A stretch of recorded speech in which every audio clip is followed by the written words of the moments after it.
We are still in the Heritage Month, and you are very welcome to the sound of our identity. We have been looking at what defines us culturally where music is concerned. So we've looked at traditional music, we've been looking at church music, community music. But when we mention Ghana, one kind of music comes to mind: high life. How did it even start?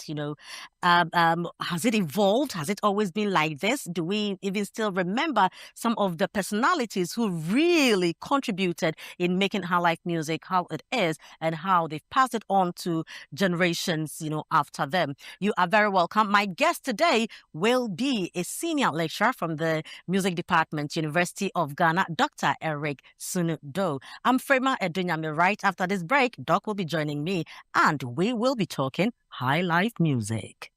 You're welcome back. This is the sound of our identity. We are in the Heritage Month, and we are talking music.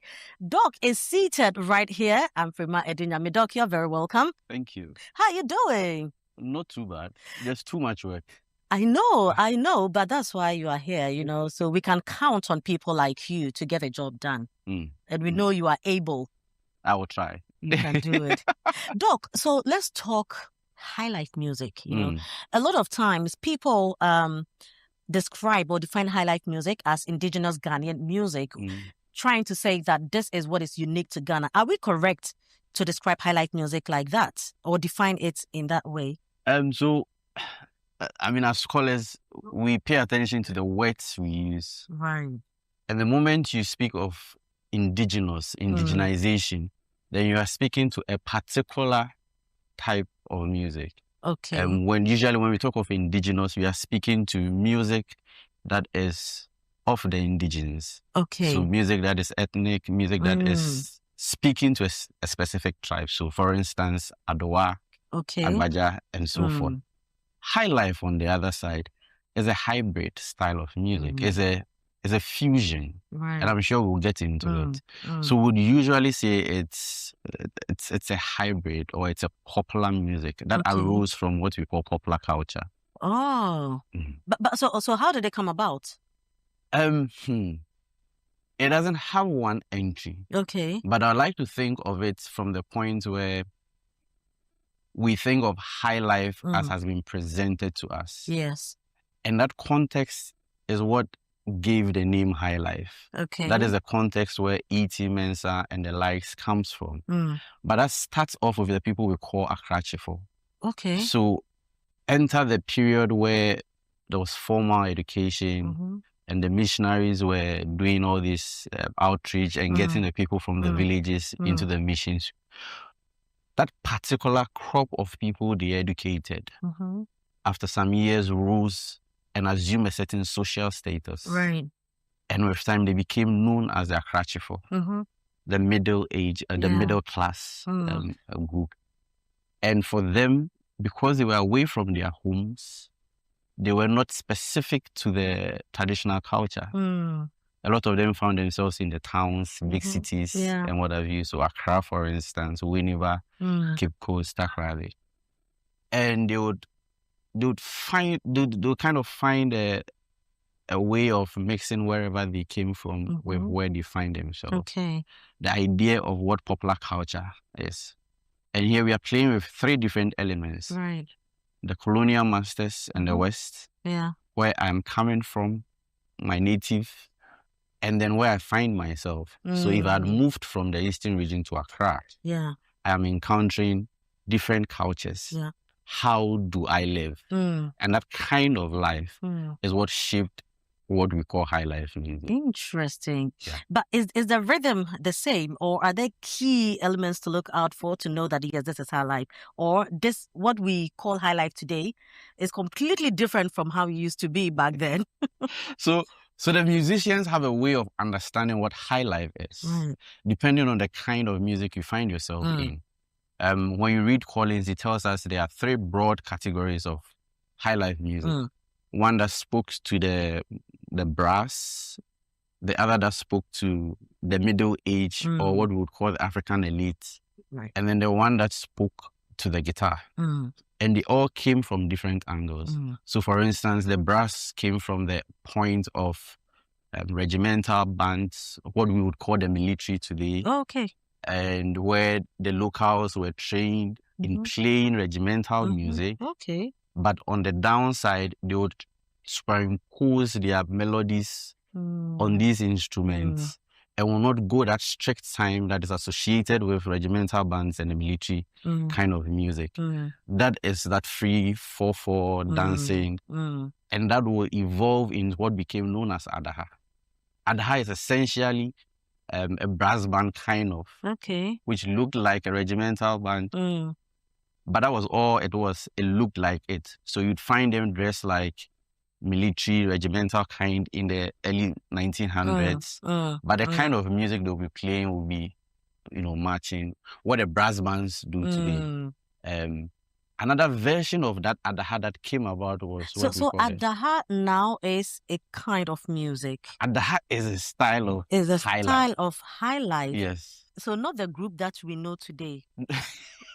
So don't be confused. Yes. Okay, so we are not talking about Kweku Boateng and his men. We are talking about Adaha as a type of music, right? Highlife music. Yes. Okay. I recently gave a paper on the group trying to understand how they are symbolically appropriating the name to, kind of find that status in the group we have now. Yes. Interesting. So, I think it was 2-3 weeks ago. Quite recently. But yes, we are talking about Adaha as an offshoot of regimental 5 bands, right? And like I was saying, they would be the kind of music that would be for marches on the parks, stadiums, essentially brass band music and dancing. But they would often be dressed like the regimental groups, right?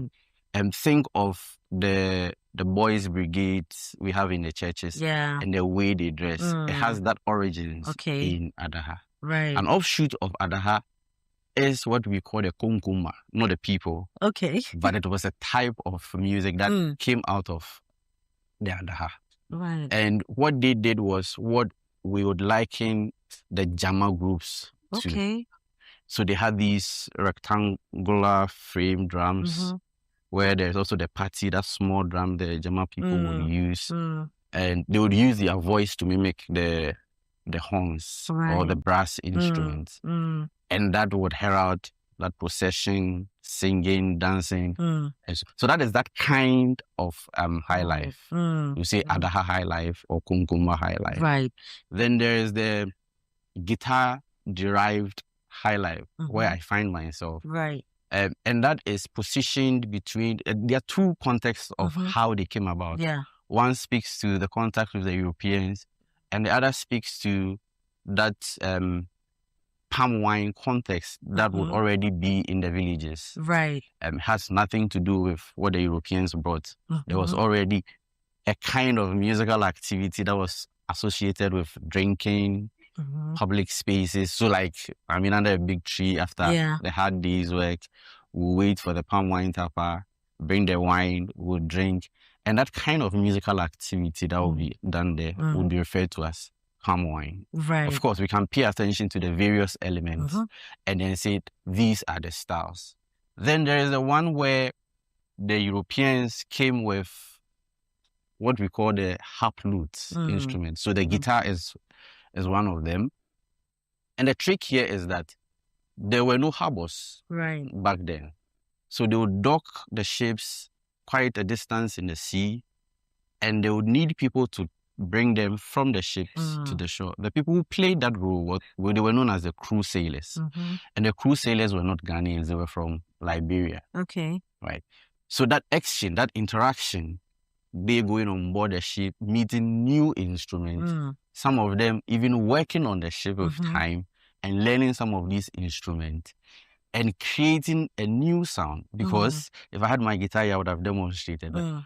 There was a style that the Europeans were playing, simple straight chords. There were styles that we were used to. What was that sound? Rhythm-wise, how was it? So we would say the ones that was developed were polyphonic. in a sense that there were so many things going on. Okay. If you listen to a palm wine guitar play, for instance, you would hear so many things going, the bass playing, the high notes playing, somebody singing. The European type was not like that. It was just strum the guitar and sing, strum the guitar and sing. So it was these crew sailors who brought the idea of how to play the kora, how to play the seprawa onto the guitar. Okay. And then brought it on the shores, taught a lot of the locals, and then came what was known as the main line. Okay. The main line is what will give birth to the Yam Ponsa song. Ah. So the Yam Ponsa you would hear is a song. Exactly. So it was a composition. Okay. It was a song. As to who wrote it, we are still in debate.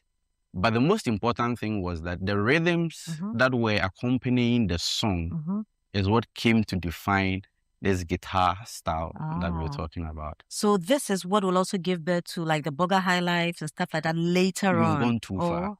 Okay. This will give birth to what we know as palm wine music. Okay. So there's palm wine music that is celebrated in the community that has nothing to do with guitars. It has everything to do with just casual music making. Yeah. A couple of people borrowed that idea, introduced it onto the guitar, and then started moving from one place to the other, selling that kind of music. So we would say the commodification or the buying and selling of palm wine music from one spot to the other is what brought about palm wine music. Today we talk about cocoa. Yeah. And all the issues around cocoa. Back in the 1920s, the cocoa farmers played a key role. Okay. Because they were the ones who were patronizing the palm wine groups. And the palm wine groups will map up their tours. Yeah.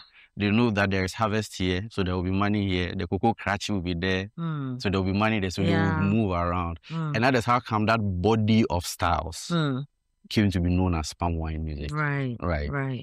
But even then, in the local parlance, you won't call it palm wine music. They would call it insejasinyum. Yeah. You know, if you meet the elderly people and you say palm wine, they would wonder what it is. You couldn't say jasi. Exactly. Right. But there's a politics around the name as to who brought the name when the name came. That is another topic for another day. Then there is the African elite kind of music. That is where we position what Highlife is. Okay. Right. So, like I was trying to tell you, the trained Africans or the middle class Africans were trying to create a certain kind of social gathering that required also music. I don't know if you've heard of literary clubs, especially as you read theater. Yeah. So this idea of literary clubs, or even as we as lecturers, if you become a professor, we say you have to give an inaugural lecture. Yeah. It means we want you to be accepted as part of a certain group. So there were social clubs like that. And to join, there were so many rules. One of them was you should be able to give a presentation. You should be eloquent in English. You should be able to debate. Right. And within these groups, sometimes they will organize what they call Saturday night balls. And that will require music. That is where we introduced the first kind of Highlife. They were known as dance orchestras.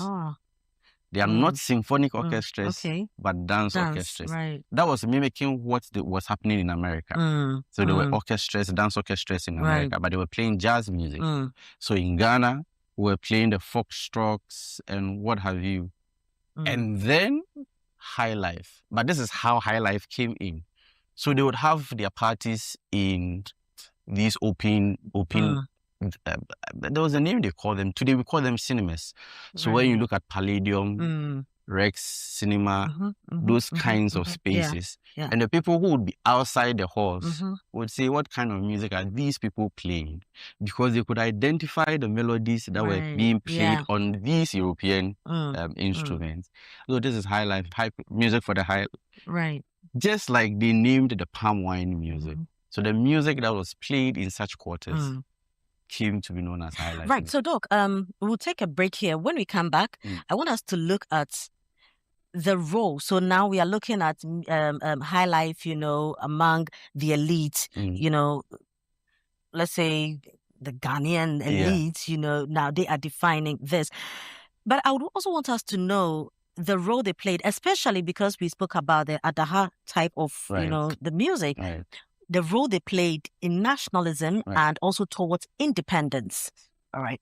So this is the sound of our identity. My guest is Dr. Eric Sunudo, and we are talking Highlife. Now we want to know what role Highlife played in nationalism and also in independence. We'll do so right after this break. You're welcome back. This is the sound of our identity. And don't forget, it's still the Heritage Month and Dr. Sunudo is still here with me.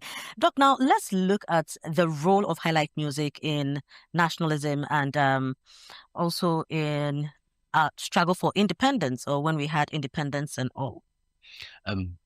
So I'll take the story from that point, because that is when they begin to feel the role of Highlife. Exactly. The champion for independence was done by these same people we call Akrachifo, and their elites. So think of the UGCC and its formation. Who are those people in there? That same cohort I was talking about. So you could think of the kinds of social gatherings and the kinds of meetings and engagement they would have that was pushing for independence, and the kinds of music they were also playing. Right after the dance orchestras came what we call the swing dance bands, or what the musicians call dance bands. And that is where E.T. Mensah enters. So E.T. Mensah was initially a part of a bigger dance orchestra, the Accra Orchestra. And then came to form the tempos. He didn't really form the tempos. There was this white man, Atta Harriman, who formed the tempos. That was when the Second World War was still happening. And you know, there were a lot of some of the soldiers, the British soldiers stationed here. They were even assembling planes in Takoradi. Interesting. So they formed bands and they were entertaining themselves. And when the war was over and he left, that was when E.T. Mensah came in. E.T. Mensah's role was now redirecting the sound they were playing to make it Ghanaian.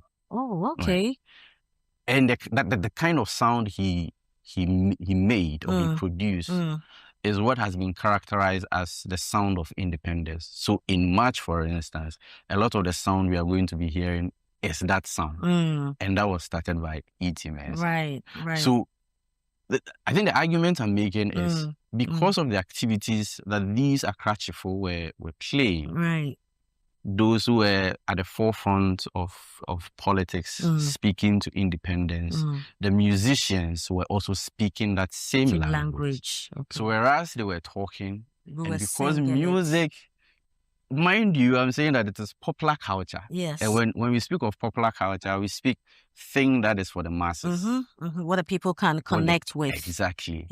And that became the channel which they sent the messages. So E.T. Mensah, for instance, writes, Ghana, freedom. Land of freedom. Exactly. Stars of the brave. But that was not the only song he wrote. There were some songs that were in support of the CPP. But who else? The musicians? So did Ampadu do something? Or it was much later? Yes, Ampadu was a bit later. So when you speak of independence, you are thinking of E.T. Mensah, you are thinking of Ike Nyame, and you are thinking of Kakeiku, and a couple of earlier ones. But then the E.T. Mensah Tempos group some of the members would leave to form their own bands. So you would have the Red Spots, you would have the Rhythmic Aces. They're all coming from one source, just like the UGCC, CPP teams, kind of thing. But then they will be writing the same kind of songs because it was pushing independence. Doc, is the Highlife music we know from back then the same as we are enjoying, or we've deviated? That is an interesting question. And sometimes I find it interesting when I listen to the musicians trying to speak to that question. Highlife, like I was saying, was a social construct. We have the idea of a popular musical style. And it is generation-based. The ideas are there, the principles are there, but how we relate to it per generation is different. Right. So that is how come E.T. Mensah's Highlife sound will not be the same as the sound we heard in the late 60s, early 70s. You'd find a fusion of the guitar bands and then the E.T. Mensah kind of bands. So the Ambulance come in, the CK Mans comes in, and all those other groups that came in, including the Ampadu style of Highlife, which will also then evolve again into Burger Highlife. Okay. You know, and all these are socially inspired. Right. So Burger Highlife take from the late 70s into the 80s. Then in the 90s, we go into another kind of Highlife, hip life. Right. In the late 2000s, come into another kind of Highlife, Afrobeats. Right. But so do we have musicians doing Highlife today? Yes. Who are those? In fact, all the musicians are doing Highlife. Okay. In the sense that they pick the core elements of the Highlife. Okay. And then they make it relevant. But we don't have artists doing the authentic Highlife anymore. Or now it has changed. The problem generally with such terms as authentic is that then there's no creativity. Okay. Right. So my interpretation of something I would have recorded in the studio won't be the same as when I perform outside. Okay. So I get that. But you know now, even with the musicians themselves, there are those who call themselves, they do hip life. Those who say they do Afrobeat. Those who say they do high life. Yes. Is that high life or the Afrobeat and the hip life? Everybody, we are all doing high life, giving it different names. But that is what I'm saying. Yeah. That they would still do the high life, but how they interpret the high life would be different. Right. How we speak English today is different from how they were speaking English in 1957. Now we are doing claquet. Exactly. So all these sensitivities will come into the music making, but the principles are there. If you take Oforian Ponce's song, there is Odon song inside, there is Kwao inside, but then he makes it relevant to the 2000s. Which wouldn't be the same if he's writing a song today. Right. We won't say that it's not high life. Right. It is high life. But probably there are so many different elements. But is that what they're doing high life? It depends on the project. Okay. He could do a high life song. Maybe but generally, he's not a high life artist. I think that is the problem with us is trying to box ourselves in those categories. They are describing themselves as such, and we want to understand. But that is marketing. How do I position myself for somebody to buy? To appeal to the people. Exactly. And then we come in and we try to understand what are the elements in here that he would say is a highlight, for instance.